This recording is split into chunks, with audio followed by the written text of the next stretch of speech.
I would like you now to please give a warm welcome to the Duke of Cambridge, Prince William, and Professor Green.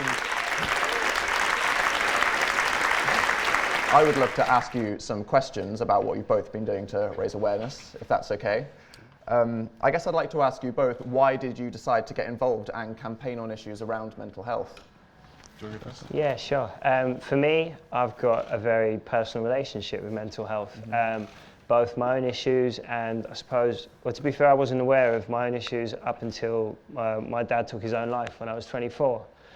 And at that point, I had to take a very long, hard look at myself and think about, my own lows and my own issues, and if I ever wanted to end up in that situation, which of course I didn't. And then I found myself in a position where I had a platform where I was able to come and do things, fortunately, like I am today, and engage with wonderful people like yourselves who scare the living daylights out of me because you're children and you tend to ask really awkward questions. But for me, it's really important that the conversation is started, and I think we've achieved that. And then the conversation is kept open. When I was your age, I didn't have a clue about anything relating to mental health. I didn't even know that knot in my stomach that I had every day in my life was anxiety. I used to go to the doctors regularly looking for a physical ailment. I think it's brilliant nowadays that we're able to come into schools and talk to people such as yourselves and start a conversation between, I can start a conversation with you that you can carry on between yourselves about mental health, which is amazing because, after awareness comes understanding, and with understanding, I think, we remove the taboo. So I doing a number of visits and things like that, meeting a lot of people, started to piece together some fragments in society about mental health, and in whether it was homelessness, veterans welfare, addiction, or my job with the military and then into air ambulance. I used to fly helicopters picking people up who were very badly injured. I understood that there was this theme running through all the issues which came back to mental health.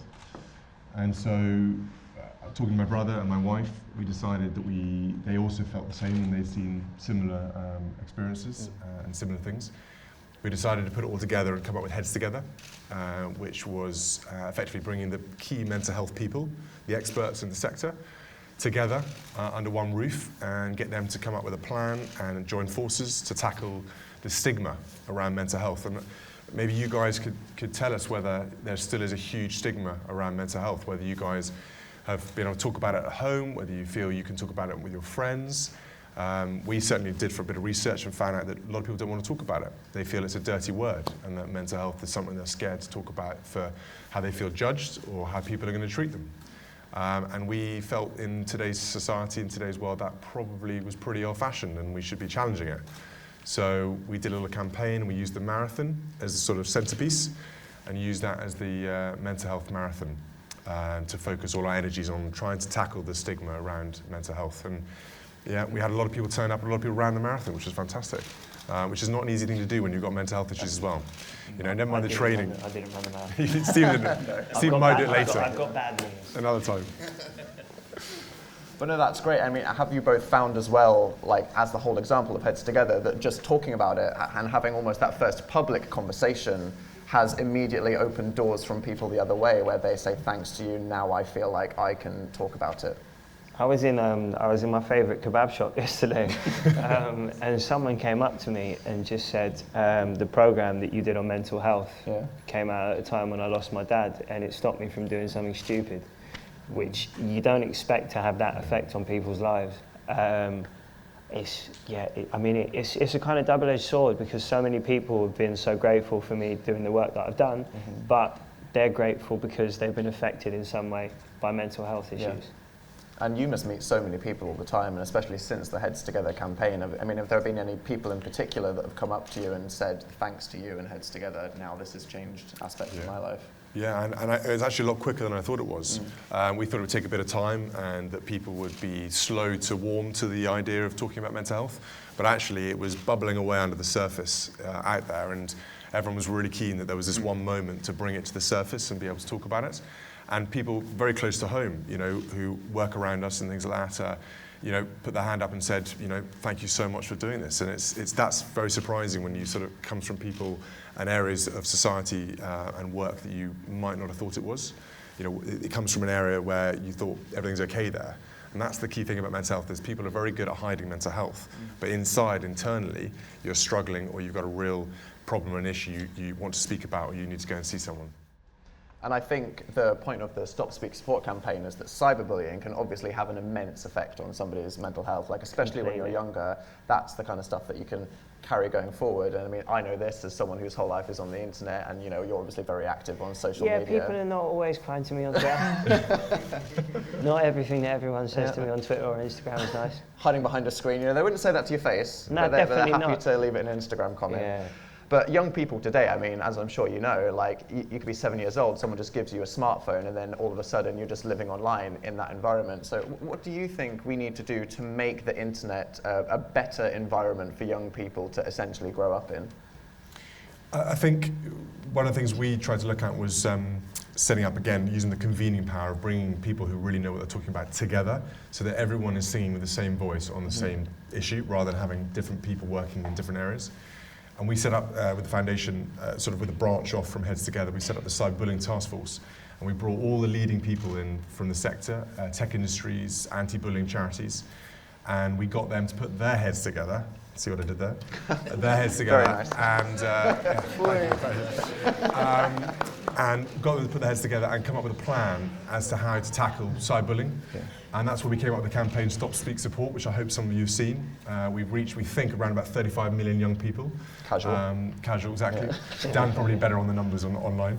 But we're hoping we'll get the message out to as many people as possible that not being a bystander is really important. And many of you probably have felt that in your everyday lives, seeing your friends.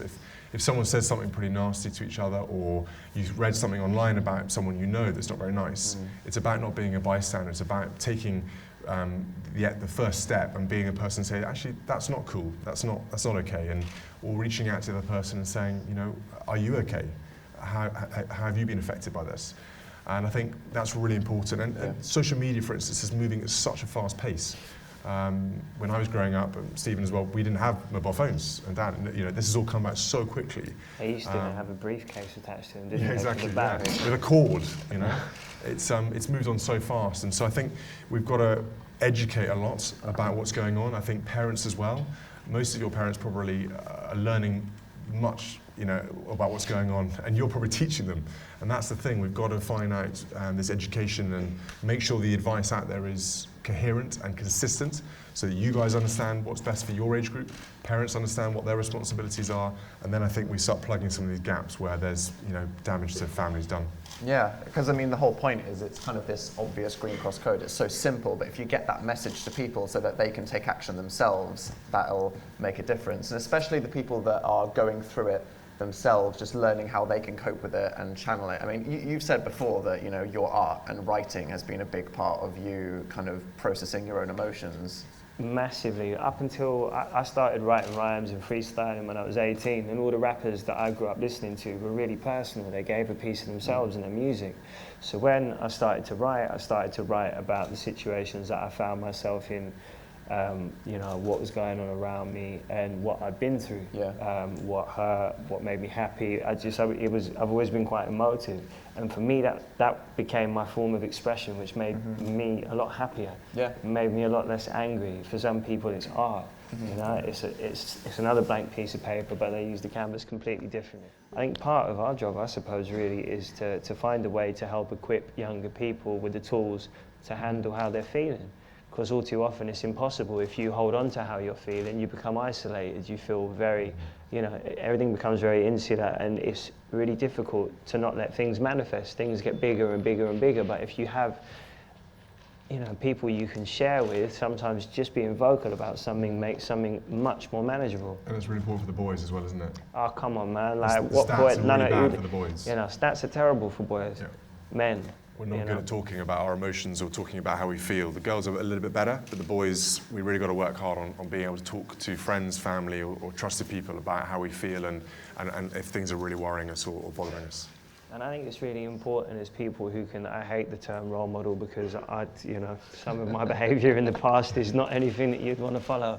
But it's really important for people who are in the position of, in a position of being a role model to kind of, I suppose, just to be a bit more honest.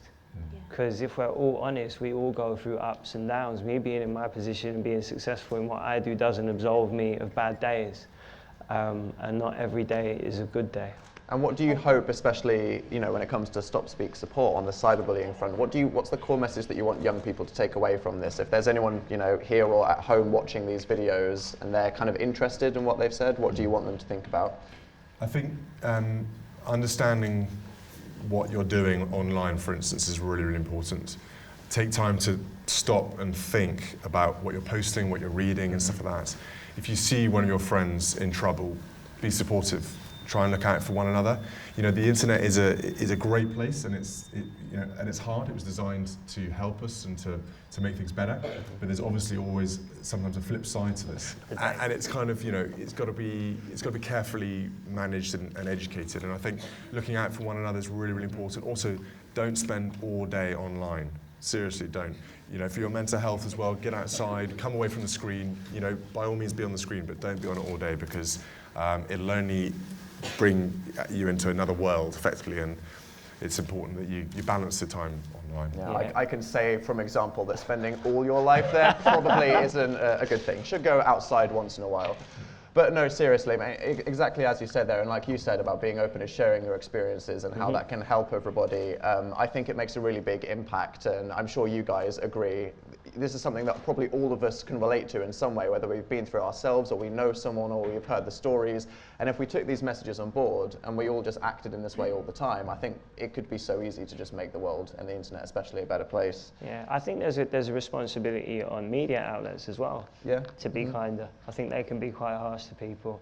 And I think what's important to understand as well, just as people using social media, is that actions have consequence. You might not be able to realize that because you're at the end of a phone, so you're not as aware of the consequence because it's not right in front of you.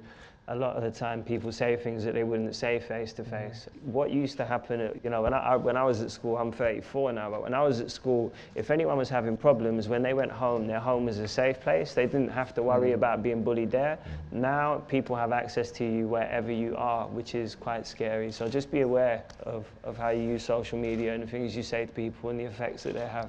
And actually just do something nice once in a while. Like I always say good morning and hello to everyone that I see. And it kind of offsets people because in London, people are all too busy to spend time to talk to each other. But actually just saying hello to someone and smiling at someone can make someone's day. It feels quite good being kind to someone. I mean, that's a good note to end it on, I think. Yeah, be more kind and then other people will keep it up. Well, I think I speak for everyone to say thank you for coming here today and sharing this, because the things that you say could have a real profound impact on people's lives. So thank you for joining.